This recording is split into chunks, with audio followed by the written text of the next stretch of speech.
Annissa Coy here with Firehouse Education and this week's Ask Annissa video column. And this week, I am super excited, you guys, because I am not on camera alone. I have two very wonderful guests with me, actually very good friends of mine as well. I have Eric and Larry on video with me this morning with Super Tech University. They were so gracious to come on board. Good morning, guys. And Morning.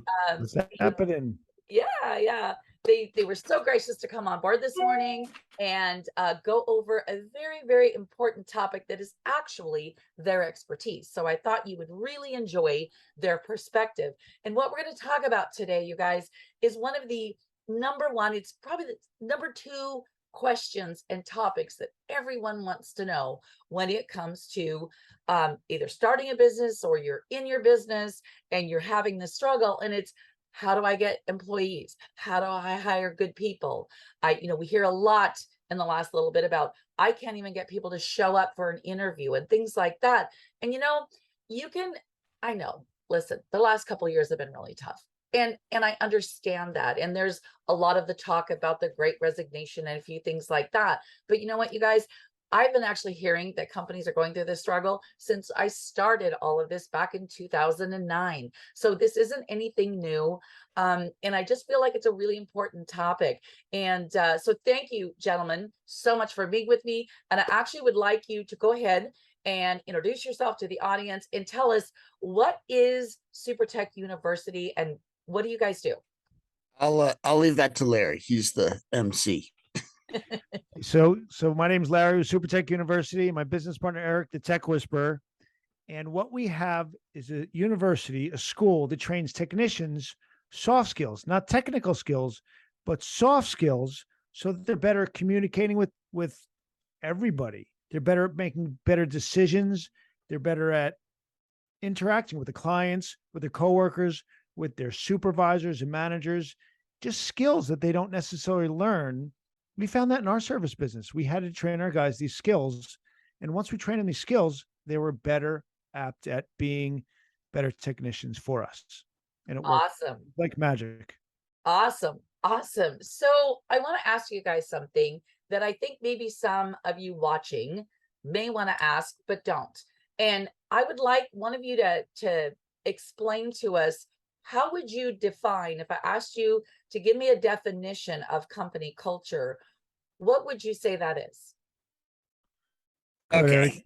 Yeah. Tech Whisperer. But Annissa, that's such an easy question. Thanks.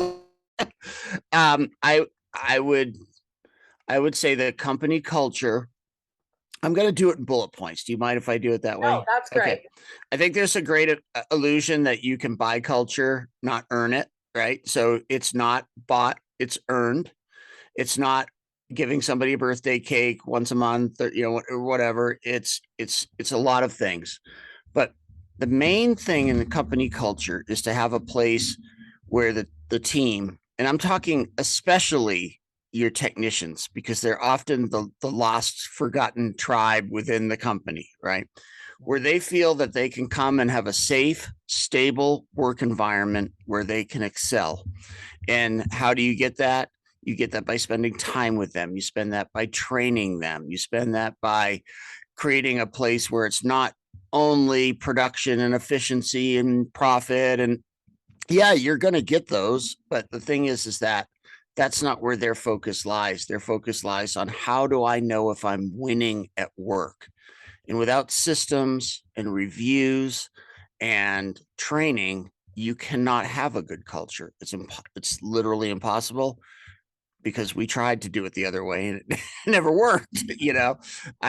Larry and I both are very efficiency, production driven people, and our efficiency and production was never better than when we started devoting ourselves to giving them feedback, creating a safe, stable work environment, and making sure that they were trained. Because then you have engagement. 7 out of 10 workers in the US, all industries, are considered disengaged. They just kind of come in, clock in, let it ride for the day and go home, do the least possible. Another 20% are, engaged. They really care. They're your rock stars, your A players. And then one of the 10 is actively disengaged. They're like your worst nightmare, trying to ruin your life and ruin your company, and seeing how many of the 7 that are disengaged they could take with them. Yeah. We all know what that feels like, and we all know who that person is. So really the win for any service company is to try to win over as many of the 7 disengaged as you can. So really what you're saying, Eric, is your employees want to know that they matter. And 100%. that's really true. I mean, you guys know, if you've been watching any of my YouTube videos or you've done any of the training with me or Kevin, that how much do I preach that that's really the number one thing people want. What do they want? They want to know they matter, right? So here we're dealing with our clients on these losses, and we're taking care of them. We're nurturing them. We're giving them our attention, putting them as number one. And yet, are we doing that with our technicians? And you guys, you may not want to hear this, but you know me, I say it like it is, regardless of whether you want to hear it or not. When someone comes up and says, hey, I can't find good people, the first thing that I tell them is, I need you to go and look in the mirror. Because if you can't find good people, my first question to you, and listen, maybe there's a one-off and maybe, you're doing everything perfectly. Okay. But the majority of the time, what is it when we can't find good people? I ask, are you the kind of company that your avatar, your perfect employee, would want to work at? Are you doing those things? And Eric just said some beautiful stuff, you guys, about spending time with them and about training and safety. Like, what's our number one priority is safety, right? Especially when we're dealing with fire jobs and bringing our employees out there. So that's awesome. That's huge. Yeah. And Well, can I, Annissa, I want to piggyback of what you just said. I mean, look, we all know that when we have friends in the industry, the best leaders, the best owners generally don't complain about having a people problem, right? And, we have had on our podcast Leighton Healy from Know How, and he did the big restoration industry survey, and out of that came a book called Why Workers Quit. And if you read it, as you're reading it, you should recognize those statistics because they probably hit really close to home. But essentially, roughly 6 out of 10 new technicians to your company will come from your existing technicians. So you better do a really good job of having your people loving your company and loving working for you, because that is your retention and attraction thing. Problem fixed. Larry, can Larry tell a story real quick? Larry, tell a story about when you were getting all the candy ready for the bags, because Annissa hit on that. Yeah, so I was marketing to my referral sources, and I had all my bags and my pineapples and everything ready to go for the day to give to them. And some of my technicians came over, tried to take some of the chocolate and the candy and the fruit, and I said, "Get your hands off! That's not for you." And they backed off, and I just saw. No, you actually said that's for our best clients. Yeah. Well, they backed off quick, and I realized, oh man, I think I just messed up, and it took me a few minutes to realize that I just blew it, and I had to go back and go extra to win those guys back, because they were just like, wait a minute, it just didn't seem like they counted. Yeah. And I did it directly right to them, and it just clicked. And that, that's such an incredible story. I'm glad you shared that. Would you also guys say that this isn't just about the dollar hourly wage either?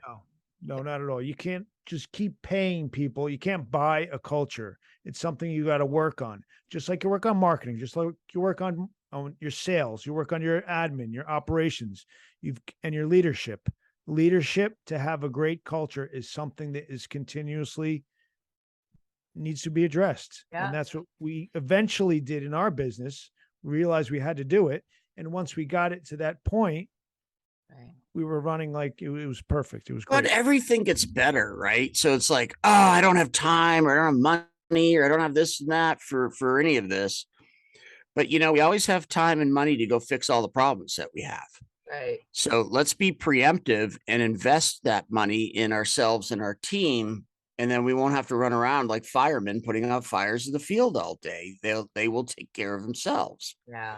We're and doing it backwards. yeah, those technicians, our employees, are what's taking care of our clients and delivering the experience to them. If we don't, if it doesn't start with us, where's it going to start? Well, Yeah. guys, we could literally talk all day on this topic, and I'm super passionate about it. I know you guys certainly are, but I want to thank you so very much for being on Ask Annissa with me this week.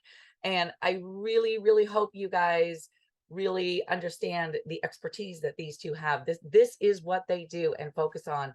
And if you want to find out, if someone wants to find out some more information, how would they do that? As far as like, I know you guys got a ton of awesome free content out there. Where would they go find that? Larry, go ahead. Yeah, SuperTech University, supertechu.com. Yeah. And we have a YouTube channel, SuperTech University, and a Facebook, SuperTech University. Yeah. And we also, if you want to feel like you need to get to know us a little better, feel it out, go to Blue Collar Nation podcast. We have a podcast where we have a lot of people like Kevin and Annissa on. Perfect. Great guests. Well, and you guys, I've known Eric and Larry a very long time, and they are very passionate, just like we are at Firehouse, about what they do. And they're doing amazing things for not only their community, but for the service industry as a whole. All right. Well, guys, I hope, and gals, I hope that you guys found value here. Remember, company culture starts with you. If you're having trouble hiring employees or finding the good ones or keeping the good ones or keeping anybody or getting somebody to show up, you've got to look in the mirror. And I know that that's not an easy thing to do at times, but you really, really do, because everything in your company starts with you. All right. Well, you guys know what to do. If you have a burning question for Annissa, you need to shoot her an email to Annissa@firehouseeducation.com. And I just might feature you on next week's Ask Annissa video column.